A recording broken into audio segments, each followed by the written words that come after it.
introduce to as we go on now, then we can determine the time that he died. Are we together now? That is what we use carbon dating for, to determine the age of something that has died, in order for us to know since when he has died. Are we together now? Now let's take a look at some WAEC questions now on this particular topic, radioactivity. Thank you guys. Let's see. Okay, we have question here 2014 number 12. 2014 number 12. 2014 number 12. Okay. Please readjust your position. So let's move on now. Don't sleep. Come on. Thank you. Okay. The first thing here is the question here states that two nuclei equation. Remember, WAEC past question 2014 number 12, question C, 12C. The question here says two nuclear equation. Two nuclear equations. Two nuclear equations are given below. Are given below. Please pay attention. We have what? This, and this is P. Then we have 22 here. And this gives birth to another element with atomic number 84, mass number 218, plus helium, and atomic number 2, mass number Q. This is equation A. Then the second equation, we have Bi, atomic number 83, mass number 214, and this results to another element of atomic number 84, mass number 214, plus X with mass number M, atomic number N, and this is equation B. Now what is now the question? The question now says determine the values of helium. Okay, wait. I think I'm missing something here. Okay, the question here says that we should determine the value of P and Q. We are asked to determine the value of P and Q in equation A, and the value of M and N in equation B, and identify what? X. Do we get that question now? Listen again. The question says these are the two equations given. The question says two nuclear equations are given below. These are the two equations. They now ask us to determine the value of P, the value of Q in equation A, and we should also determine the value of what? M and N. Also, we should identify what? X in equation what? B. Okay? What should we do to that? Let's see how we can answer that question correctly now. Solution.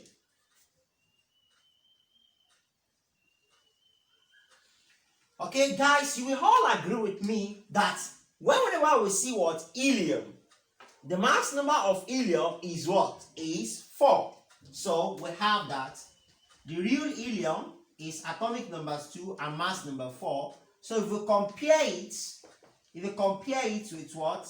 This helium here with atomic number 2 and mass number Q, then we have that the value of Q is equal to what? 4. Because this is 2 and this one will also be what? 4. So we've gotten the value for Q. Okay? What will now be the value for P? This is going to be, if I have this, or let me solve this question in another way so that you understand better.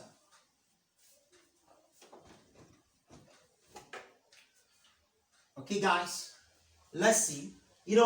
This is the product side and this is the reaction side.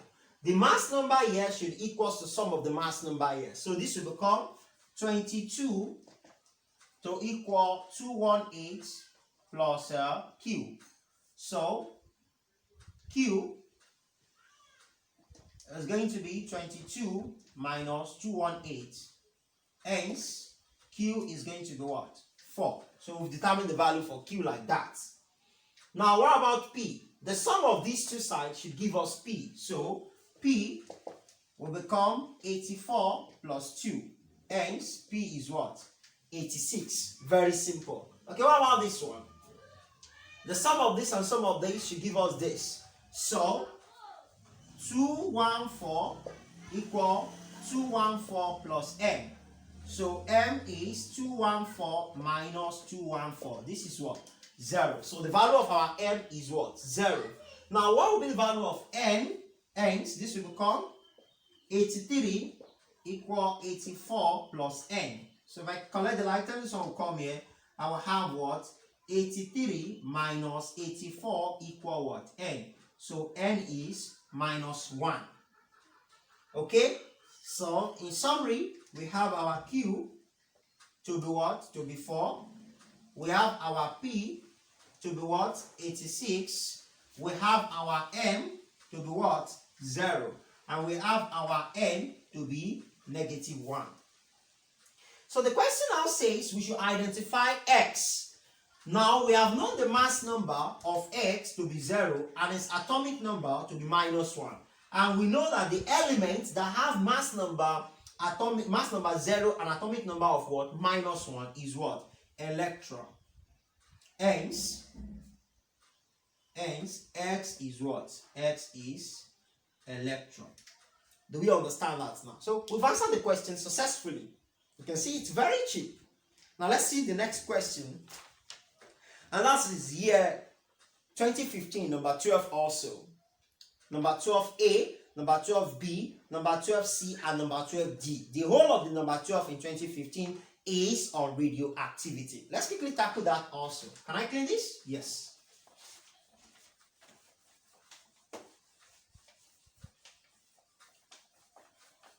Okay. So the first question here says define nucleon number. Define nucleon number. Okay. What is a nucleon number? Okay, we all know what we call nucleus, isn't it? Kernel is the same thing as nucleus, isn't it? And we have another name for nucleus, which is called what? Nucleon number. When you talk about what? An element, let me take it from there. When you talk about an element nucleus always have what we call mass number. Abi? So the nucleus of an element can be represented with mass number, and at the same time we can call it what? The nucleon what? Number. So which simply means the sum of the proton and the sum of what? The sum of the proton and neutron in a nucleus is what we call the nucleon what? Number. Hence, nucleon number is defined as the sum of proton and and neutron. The sum of proton and neutron in the nucleus of an atom. Are we there? Nucleon number is defined as the sum of proton and neutron in the nucleus of an atom. Or you can say nucleon number is defined as the mass number of a nucleus of an atom. So you can do with any of the two definitions. Is that taken out? So let's go to the next question.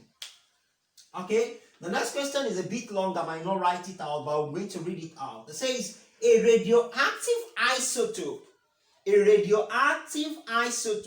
of americium AM241 decays into a nucleus of neptunium NP237 and an alpha particle as shown in the nuclear equation below. Where is the nuclear equation? So we have this, and this is 241, and the atomic number here is 95. Then I have NP to be C, and this is 237 plus alpha particle B and A. What was now the question? The question now says, state the number of neutrons in the nucleus of americium. Determine the value of A, B, and C. Okay? Okay, guys, let's quickly do that. The first question here says, we should state the number of neutrons in the nucleus of this particular element. Okay, so we have that the mass number is equal to the neutron number plus the proton number. Now you agree with me that atomic number is the same thing as the proton number and the same thing as the electron number, right? So the mass number here is 241. So we have 241 to equal what? The neutron number we don't know. That is what they asked us to look for. Plus the proton number, which is 95. So the neutron number will be 241 minus 95. So what will this give us? 241 minus 95. Okay, we have 146. 146. Hence, this is the neutron number. This is the amount of neutron that we have in this element. Then the next question says we should determine the value of what? Of C. Now, for us to get the value of C, this is what we should do. So, for us to get the value of C, we said recall that when an element emits alpha particle, the atomic number will reduce by 2, and the mass number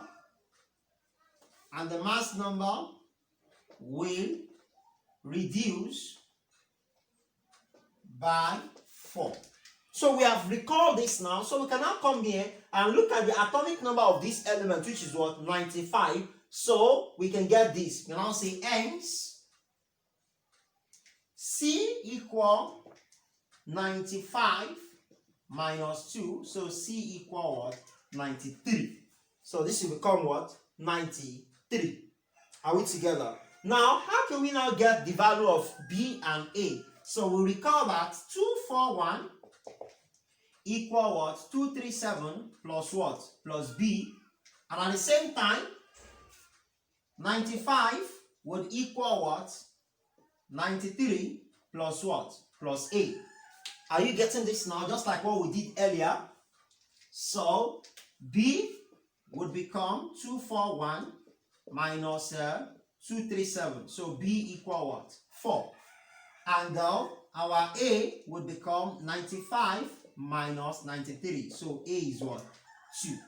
So A is what? A equal 2, B equal 4, and C equal what? 93. And that is the question. We've answered it successfully. So let's see the next one there. Okay. The next one says, why are gamma rays not deflected by electric field? Okay. Okay, by electromagnetic field rather. That is what they say there. Sorry. That's the next question here now. The next question says what? The next question states that why are gamma rays not deflected by electromagnetic field? The reason why they are not deflected by electromagnetic fields are what? Electric field and magnetic field.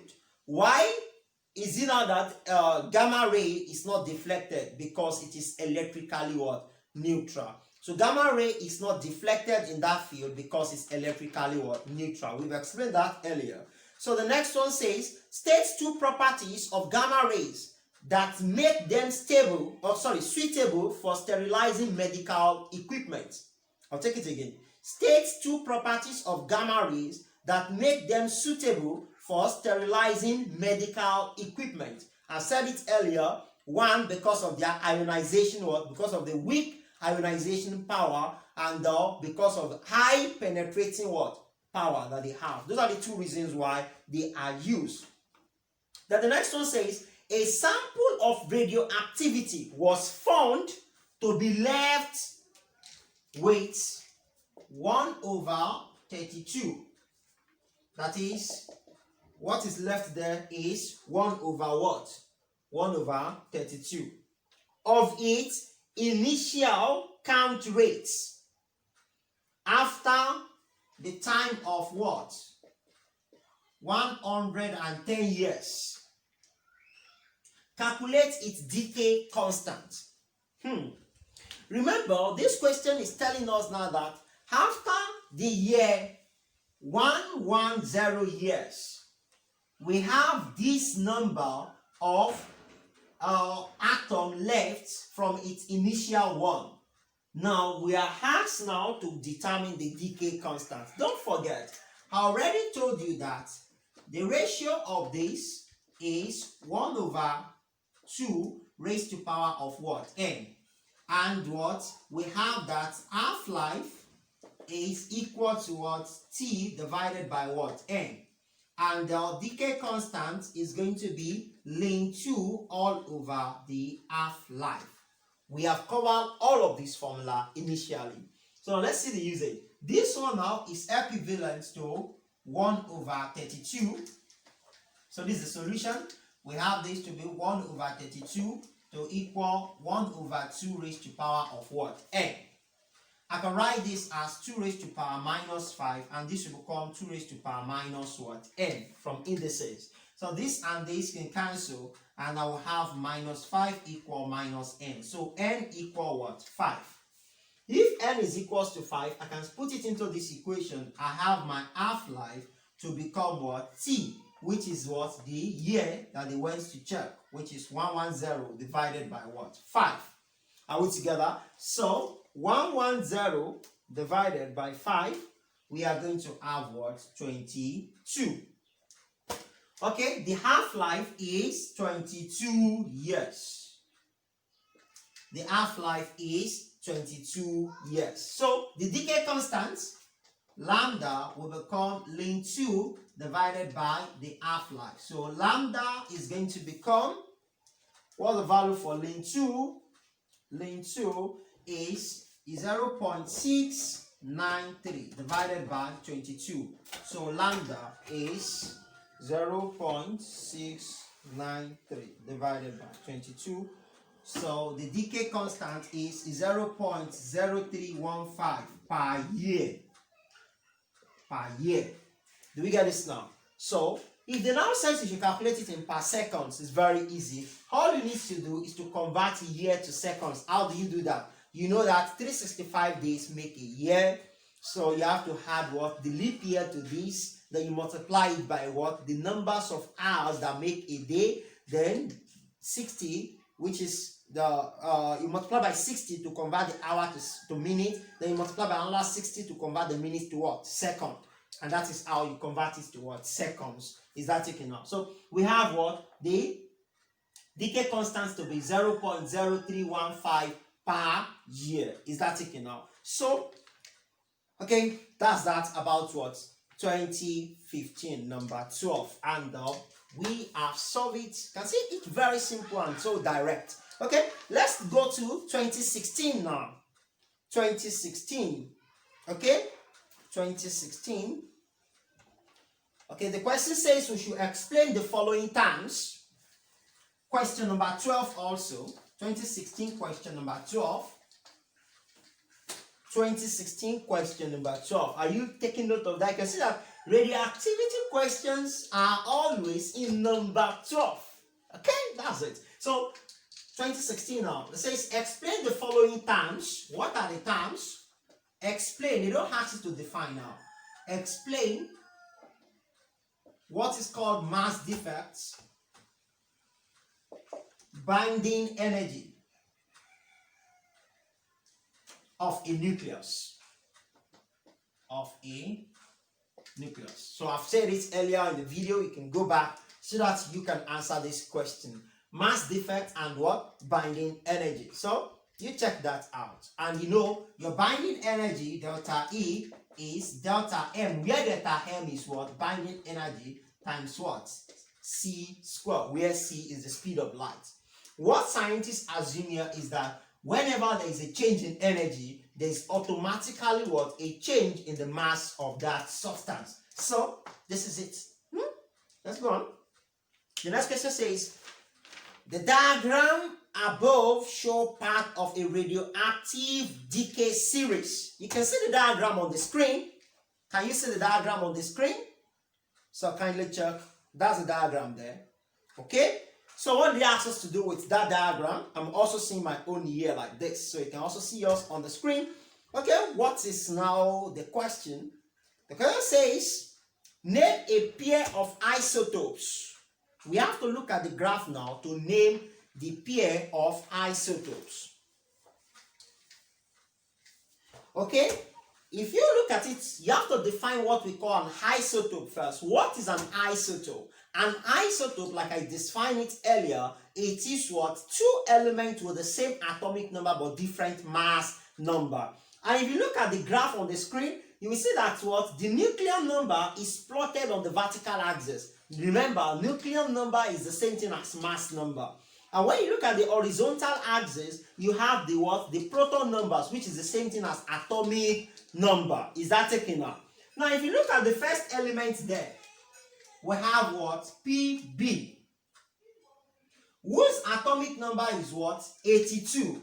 And the mass number is what? 208. But if you look at it again, you see that on that same 82, there is what? Another one plotted, which is what? 212. That simply means what? This is what? Isotope. This is going to be the isotope of this 82 and what? 212. This is the first pair. Check very well. Are you getting what I'm saying now? Look at 82. We have what? 82 to what? 208. Then we have 82 to what? 212. That is what? The first pair of isotope. I can notice there. The second one, let's check again. If you look at PO, which is 84, his atomic number is 84, you will see that the first mass number is 212. Can you see it on the screen? And the second mass number is 216, still on that 84. So this is the second pair of the isotope where we have 216. Can you see that? Okay. Which other isotope do we have there? Okay. Let's go to the third pair where we have what? RA. And its atomic number is what? 88. Then the mass number is 224. And we have another one with mass number of 228. Can you see that? Can you see this now? Okay, let's go. Is there any other isotope there again? Yes, there is. The thorium, we have what? TH to be what? Atomic number 90. Then the first mass number is 228. And the second one, we also have the same thorium, atomic number 90. Then the mass number is 232. You can see, very, very simple. And that is the answer to the first question. Then what is now the second question now on that same topic? The second one now says, name the isotope with which the series starts from. Name the isotope with which the series starts from. Be careful here. What is the series they are talking about? The disintegration. Initially, if they want this question to simple, the question that they put in Roman figure 3 is supposed to come in Roman figure 2. Because the one in Roman figure 3 is what? Write down a nuclear equation for 2 examples of each alpha particles and beta particles. If you have done that, you'll be able to answer what? The Roman figure 2 successfully, but there's no qualms. Let's still go back to what? To the diagram. If you look at the diagram, look at the arrow. You will see that the arrow starts falling down from thorium down to what? Pb. Do you notice that? So the series started from the isotope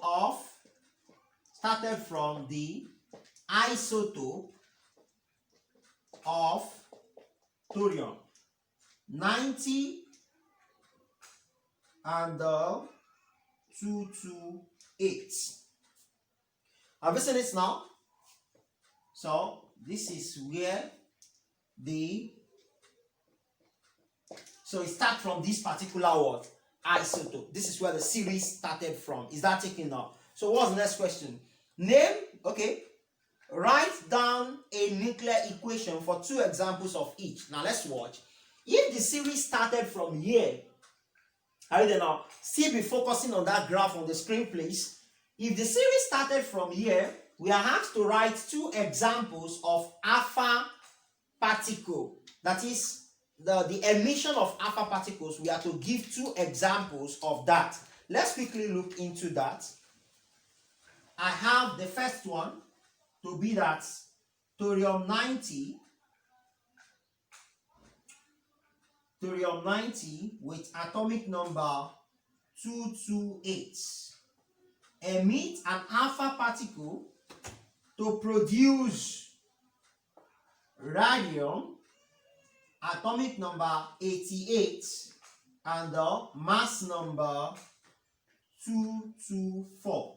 If you look at it now, it's from that same graph. Kindly look at it very well. You will see that for alpha particle, remember that the atomic number will reduce by 2. So after 99, if you minus 2 from 99, you have what? 88. The mass number will reduce by what? By 4. You have what? 224. You can see that's why we pick that element. Plus helium. Then plus the energy release. That's the first example of that of alpha. Let's see the second example. If you look from radium like this, 88 and 224, you will see if you take away 2 from here, you will have what? 86. And that is what? Rn. We have what? 86. And what is the mass number? 220. Are you getting this now? Focus on the screen very well. Plus this. And we already have the 2 examples for the alpha particle. Now let's see the examples for the beta particle. Let's still focus. What is the beta particle? The atomic number will increase by 1 and the mass number will remain what? Will remain the same. So let's go back to Pb, where we started from. We have what? The first example to be Pb 82 with mass number. We are not going to pick the mass number of 208 now. We pick the mass number of 212. Then it's going to produce what? Bi, whose atomic number is what? 83, and the mass number remains 212 plus electron, or you can also use beta, which is -1 and 0, then plus what? Energy release. So we need one more example on that. Okay, for the last one, let's see. Okay, let's see another example. Okay, Bi again, which is atomic number 83, mass number 212, will produce what? Po, whose atomic number is 84 and the mass number remains 212 plus beta, which is -1 and 0, and what? Energy. So we've answered that question successfully. And that's that about what? Year 2016 number 12 question A, question C. Is that taken now? Let's go to the next one, which is year 2017. Same number 12. Yes, it's still on number 12. 2017 number 12. Okay, please kindly take note of this. Go through the past questions again and see questions that I'm yet to answer. You can put that in the comment section if you find it difficult. Question A in 2017 states that what is nuclear fission? I've explained that to you. Nuclear fission is when what a heavy nucleus atom splits into what two lighter what nuclei.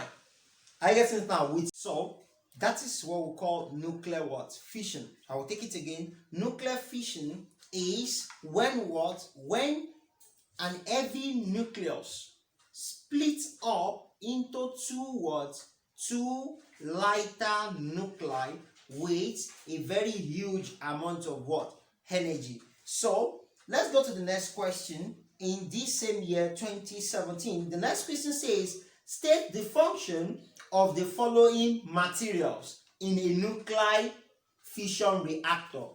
Okay, in a nuclear fission reactor, we are asked to state the usage of the following material. The first one is graphite. And the next one is boron rod. And the next one is liquid sodium. Okay, when you talk about the graphite is used in the reactor to slow down the reaction of the energetic neutrons in the reaction chamber.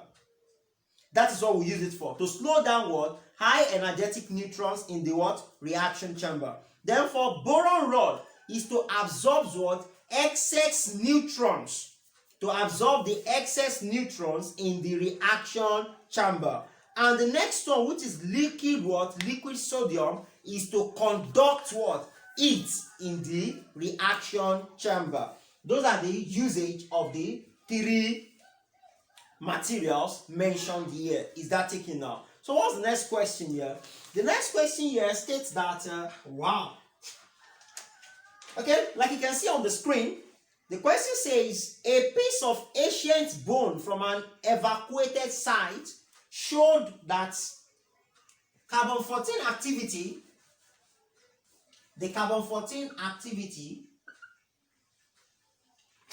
of 9.5 disintegrate per watt per 1.0 times 10 raised to power minus 3 kilogram.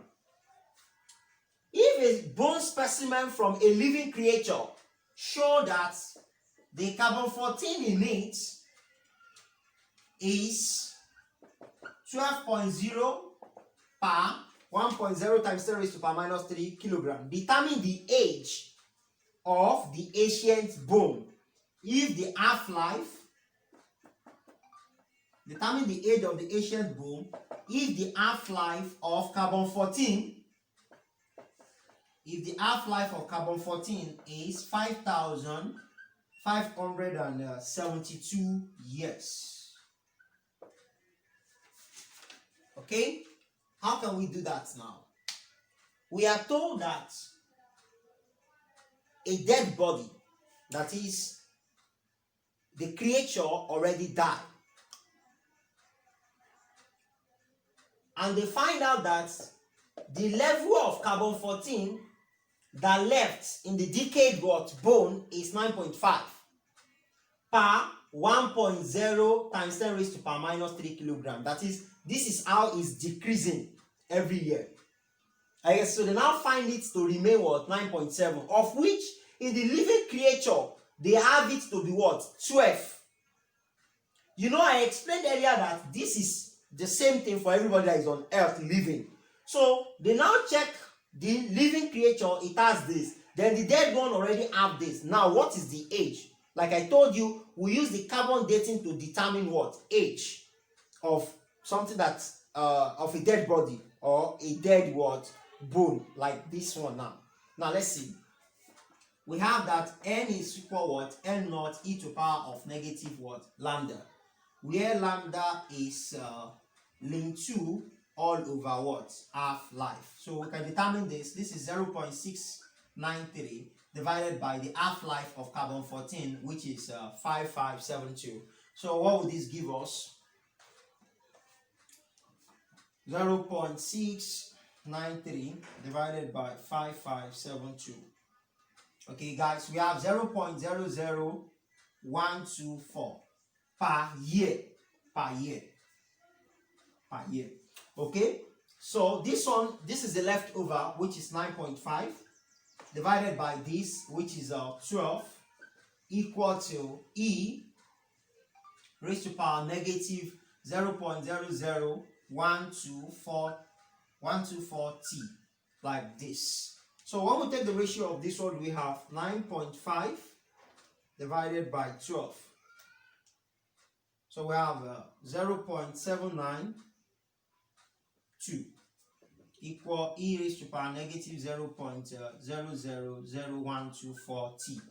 Okay, so let's take the natural log of both sides so that we can cancel out this E. So I will have this to be the ln of 0.792 equal what? The ln of E raised to power negative 0.00124T. So if that should be the case, let's continue from here. So if that should be the case, we have what? The ln of 0.3, so we have this to be negative 0.234 equal, this one will become negative 0.000124T. So this negative will cancel this, so we have that T is 0.234 divided by 0.00124. Okay, you don't understand how we get rid of the E. You know, according to the law of logarithm, this one will come down to this side. Then you have what? Ln E left. Ln E is the same thing as 1 because ln is the same thing as log in base E. So, and if I have log of B in base B, my result is 1. So that's why we have this left. Is that taken? So let's take this fraction. What do we have? 0.234 divided by 0.00124. So we have that T is equal to 1887 years. So this is the age of the bone. The bone is what? 1887 years old. So that is how we can use carbon dating to determine age of a dead body. So I'll give you an assignment on that so that you can test your knowledge if you can determine the age of anything, should in case you have another question like this in your exam. So what's the question I have here? I was told that Pharaoh, you know, we all read about Pharaoh. We are told that the number of radioactive carbon-14 that we have in him when he was alive before he died is 5.02 times 10 raised to power 10 atoms. Are we there? Per gram of carbon-14. When he was alive, he has what? 5.02 times 10 raised to power 10 atoms of carbon-14 per gram in him. Now, at a time, they now went to go and check. They went to go and check his body, and they find out that the number of atoms of carbon-14 that left in him is 3.21 times 10 raised to power 10 atoms per gram of carbon-14. All together. If the half-life of carbon-14 is 5,732 years, find the year that Pharaoh died. Find the year that Pharaoh died. Is that taken now? Have a nice day, guys. Thank you for watching. Kindly subscribe to this channel and refer your friend here. We upload other videos today at the same time, and that is on basic electronics. Stay tuned, guys. Have a nice day.